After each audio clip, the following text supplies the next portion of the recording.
Mongolia, a strange country. Mongolia ranks 19th in the world by landmass and 140th by population, making it the #1 sparsely populated country in the world. However, strangely enough, about 40% of the population resides in overly crowded capital city of Ulaanbaatar, which takes up only 0.3% of this country's total landmass. We are ranked 15th in the world in terms of mineral wealth, with an estimated $1.3 trillion worth of natural resources.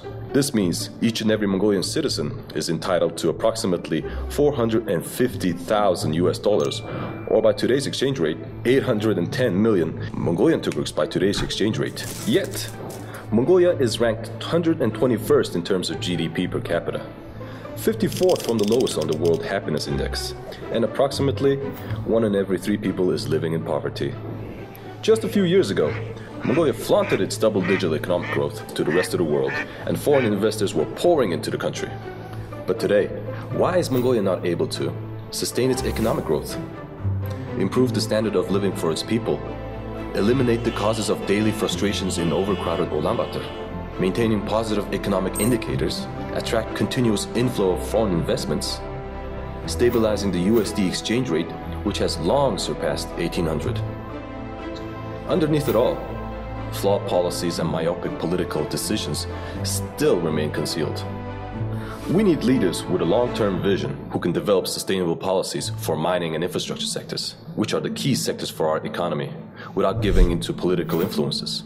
As a first step, we need to resolve the Oyutolga dispute and give green light to the commencement of the underground phase, thereby reviving the foreign direct investment, creating jobs, and supporting the supply chain businesses. Then we need to structure the Tamiraa deposit with a view of maximizing its economic benefits for Mongolia. And at last, provide lasting support to the development of the railway infrastructure that corroborates profitable mining sector. The mining sector is undoubtedly the main driver of the Mongolian economy, single-handedly providing 82% of our total exports. Within this percentage, the export of coal and copper collectively make up of about half of the total export volume. For instance, let's take Tamiraa. Mongolia has a total of 22.2 billion tons of coal reserves, out of which 7.5 billion tons are located in Tamiraa. Did you know that Tamiraa is the largest untapped coal deposit in the world?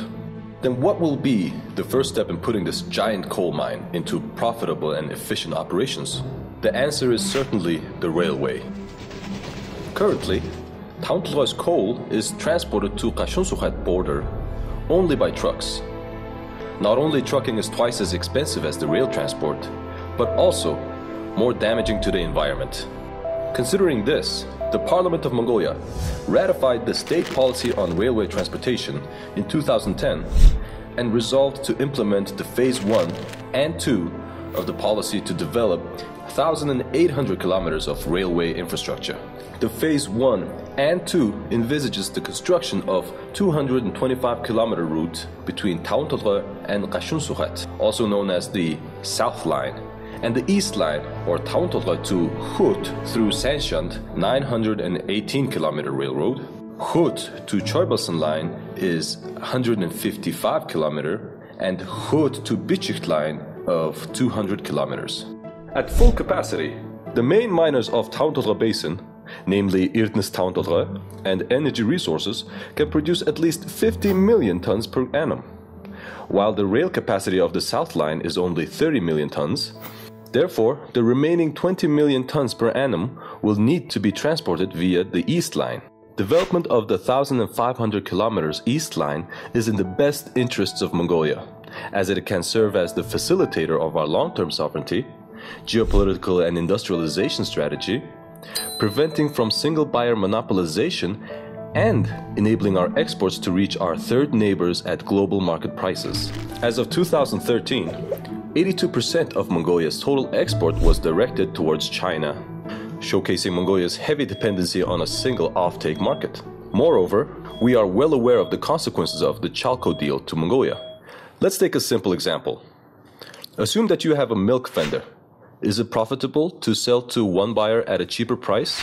Or is it more profitable to sell to 2, 3, 4 or more buyers at a competitive market price? Therefore, Mongolia should seek to exploit the opportunities to sell to major coal-consuming provinces such as Hebei and Liaoning via the east line through the Bichik border point, and beyond that to Japan and Korea through seaports at a competitive price. Tauntro's coal is currently trading at below $50 per ton at Gansmot border. However, with cheap transportation enabled by the new railway, we can ship our coal to Mongolia's eastern borders for sales price of $140 to $160 per ton. The East Line has a crucial role in enabling domestic production of value-added products instead of exporting raw commodities directly. An important stepping stone to a long-term economic prosperity is undoubtedly the industrialization and development of value-added processing industry. If we could process our raw mining products, such as coal and iron ore, and create a value added domestically, it would really be 1 + 1 = 3. For instance, instead of selling our raw cashmere to China at 80,000 Mongolian tugrix per kilogram, we may as well create 4 to 5 times greater value by manufacturing a shirt or a coat with the same amount of cashmere and sell it at 200,000 to 300,000 Mongolian tugrix. Just like the cashmere example, we need to make similar reforms in our industrial sector.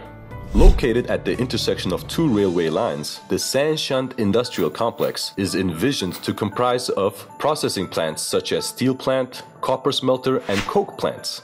The Sanshand Industrial Complex will enable Mongolia to produce steel and sell it at $500 to $1,000 per ton. Furthermore, steel production could potentially open up doors to produce diversified finalized goods such as electronic goods, auto parts, and steel construction products. Implementation of the Sanshand Industrial Complex will enable 7,500 Mongolians to happily live and work in their home country, as well as develop a community built around industrial sites similar to Darkhan and Irtnit, but at least 4 to 5 times their size. Moreover, along the new railway line, a number of towns and small businesses will be established, thereby creating jobs and supporting local economy. I want to transform my country into a nation which has successfully developed its economy based on its mineral wealth, just like Norway, Canada, or Australia. My dream is to live with my family, happily ever after in an eco-city where we don't experience the same infrastructure and pollution problems anymore, with a salary level which enables comfortable lifestyles like this. I want Mongolians to be able to make a comfortable living without having to seek for better living opportunities in a foreign country. To conclude all of the above, guided by depoliticized and integrated policies based on the key sectors of the economy, by ways of creating a value add domestically, Mongolia must support the rest of the economic sectors and improve the standard of living for its citizens and provide a happy, comfortable living conditions for everyone. Your opinion, choice, and participation matter the most in unlocking the door to a better life. If we as voters do not remind and demand the members of the parliament that we have elected to represent us to make policies in the best interest of our country, not some group or fraction of politicians, who else would speak up? Therefore, let's all be active and responsible citizens that voice their opinions to the government via social media outlets. The future begins with your thoughts. Let's start producing and making it happen, fellow Mongolians.